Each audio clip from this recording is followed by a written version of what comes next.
Patricia, I've been a volunteer at the shelter for 11 years, so I was there for a long time with the UAC there, and they, it's like, there's costs and benefits to like different kinds of solutions. So in their case, pretty much every animal was spayed or neutered before it went home.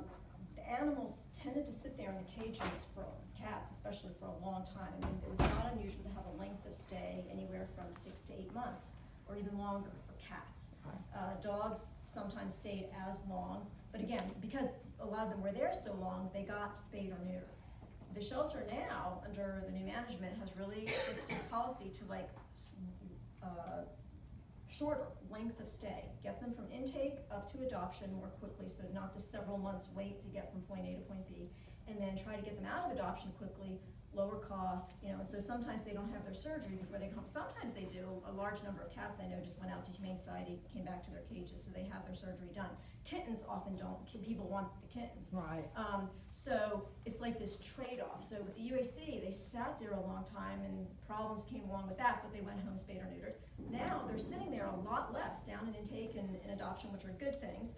I agree. But now we're relying on citizens to step up to the plate and keep their appointment to bring them back for their surgery. And I think at least most of the people I come in contact with on a daily basis there are highly motivated. They're like, wow, I get spay and neuter done for $15. That's kind of like, that's part of the reason. So they do bring them back. It's not really an issue. But yeah, I mean, I know volunteers, we always speak to them. Make sure they don't come in contact with any unneutered small kittens. It's not an issue. But luckily, most of the people that come to the shelter, they're aware of spay, neuter, and if they're adopting, right, as opposed to surrendering.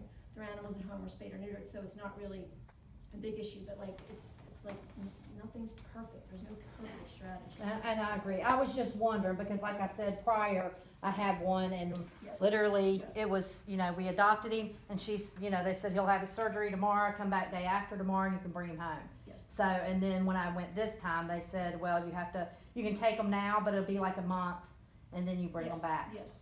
Yes. But I have heard some complaints that people are bringing them back, and then the shelter saying that they're not from the shelter, so, that is a concern. I haven't heard that. Well, they don't want their names to be known, but I They can get would them have a for microchip. you. Yeah, the They would have a microchip. microchip to identify, so Yeah, that so that's should just a- be a yes/no thing. Okay. Well, thank you very much. You're welcome. And you said I can sign up for your committee, not being on the board, but for the spay and neuter, because I believe, like Jan said, that If it's you'd like really. to come and share great ideas with that, that's fine, we welcome it. Okay, thank you. Thank you.